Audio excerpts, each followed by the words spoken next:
Thank you, Marie, for pulling those up there. Okay, so I've got about 5 minutes and I'm going to give you a whistle-stop tour of the National Academic Integrity Network, a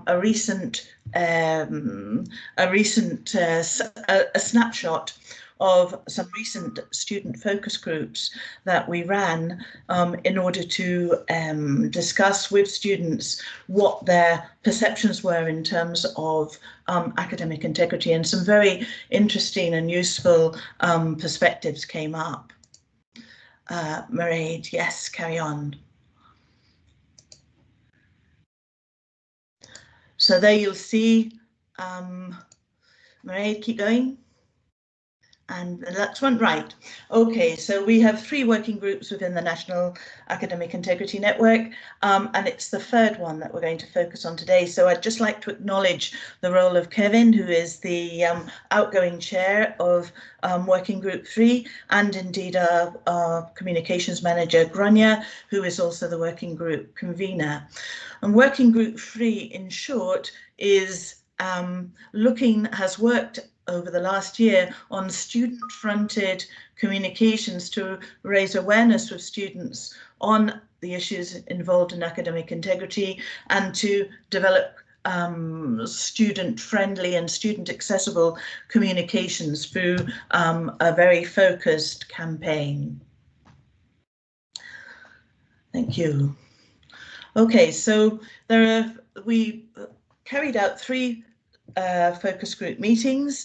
They took place over April. We had about 38 students in total, and of those 38 students, they represented key groups who were really representing those that may be most vulnerable to the lure of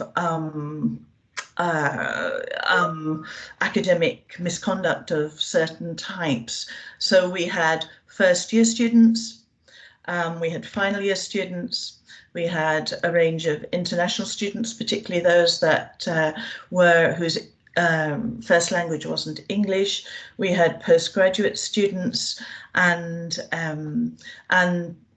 representing about 38 in total, and there were participation across a number of higher education institutions, both private and public.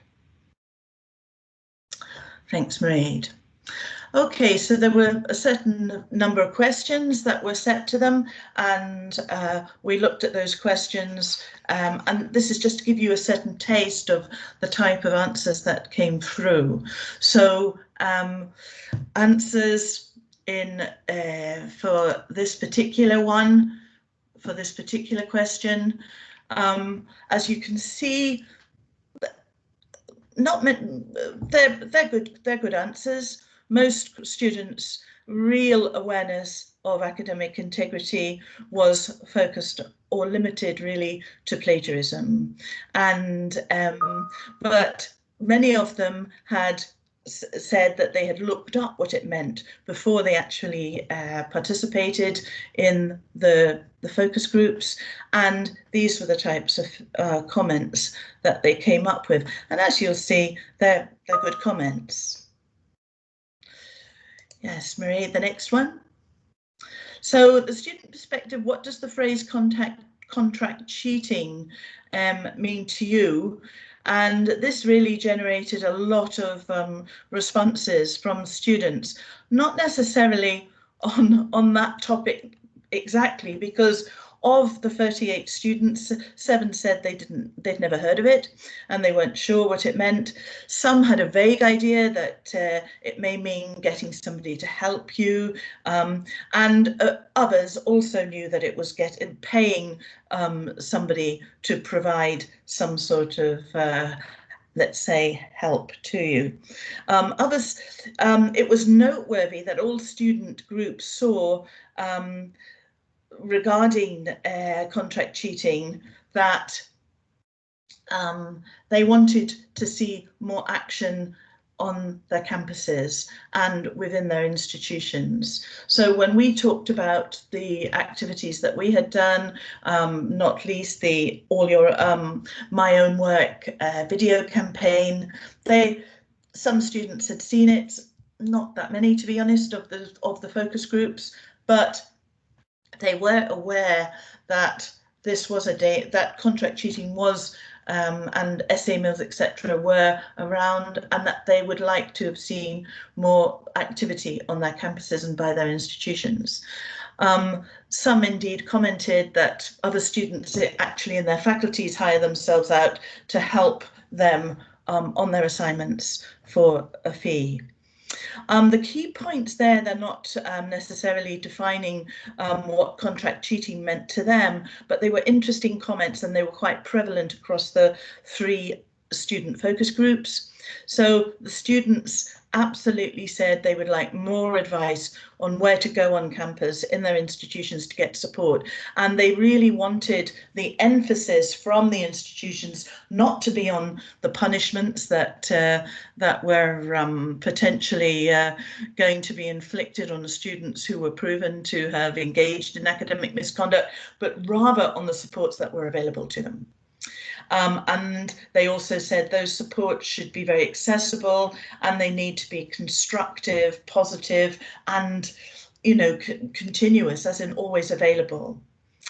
One interesting point was the approach to dealing with advertising of contract cheating. They talked a lot about flyers going up on boards and, you know, with these very sort of attractive offers, very friendly, always looking to help, seeming almost like sort of counsellors reaching out to you, very luring in the unsuspecting student.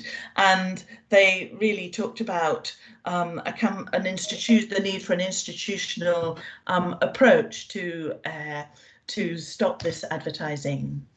Another very key point was why students may succumb to contract cheating, and it came up again and again, was the management of their workload, and particularly when module assignment deadlines were all bunching together, students found that very hard to manage.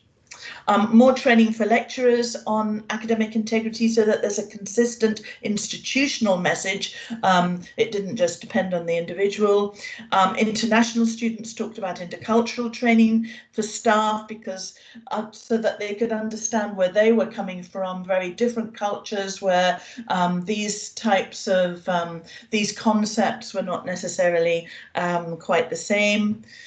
Training for students at induction, which they've said was fairly prevalent, but that it should be ongoing. At induction, they talked about how sort of overwhelmed students are with so much information, it's very easily lost.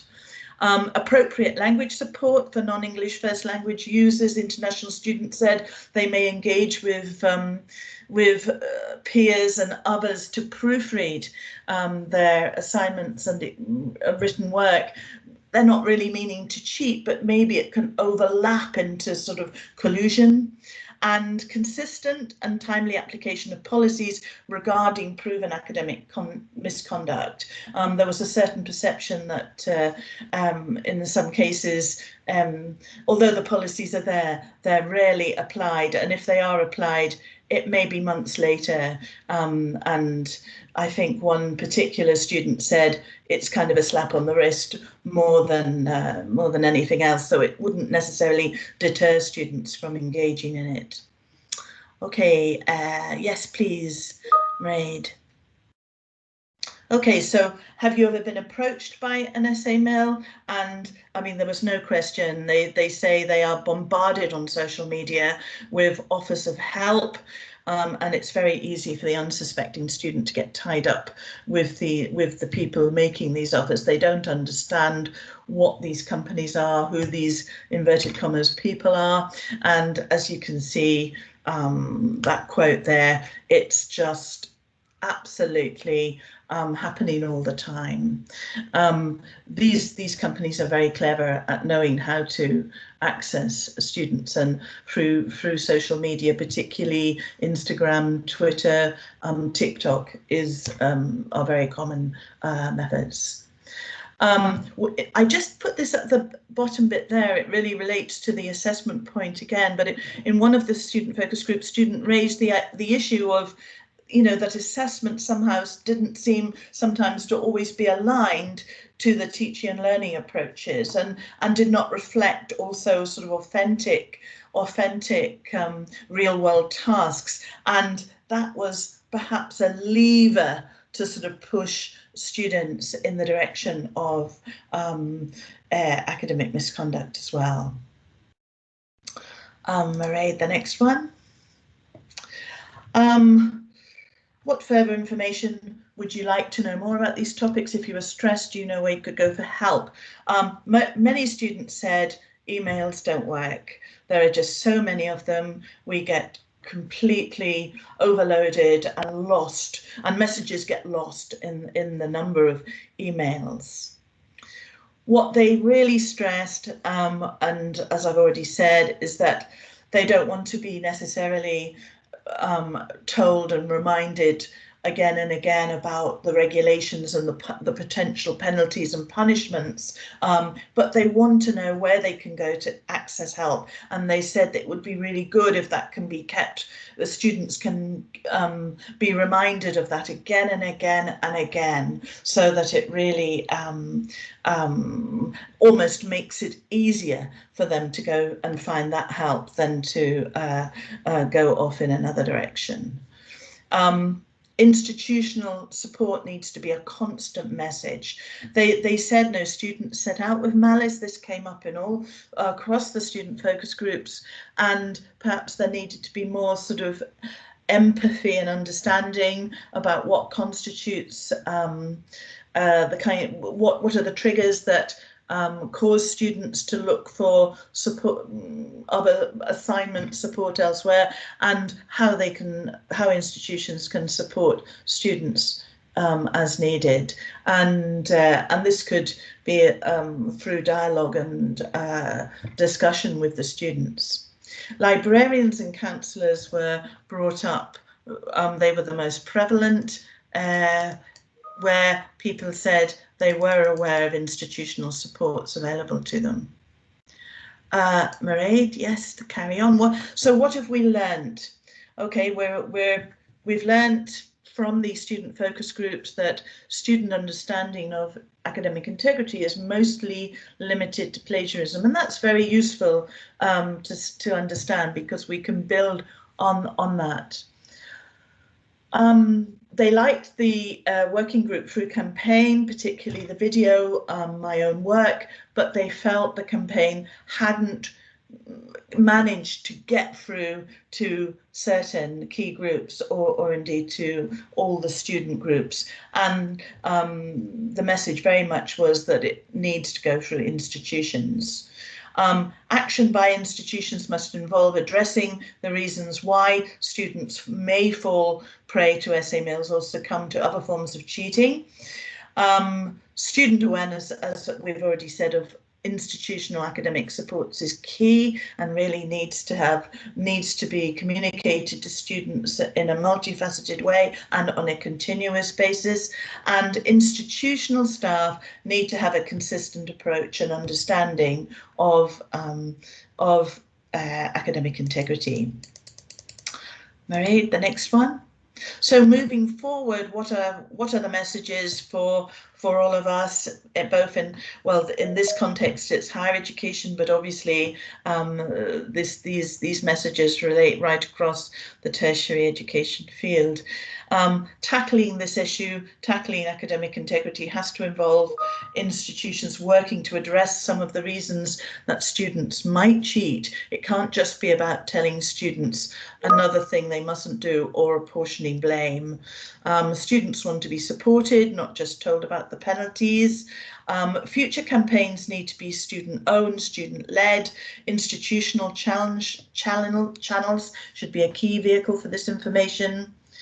Positive, constructive messaging to students is very important, and to re-emphasize the key messages throughout the year, not just at the induction phase. Okay, that's a whistle-stop tour. If you want to know more about the name, please do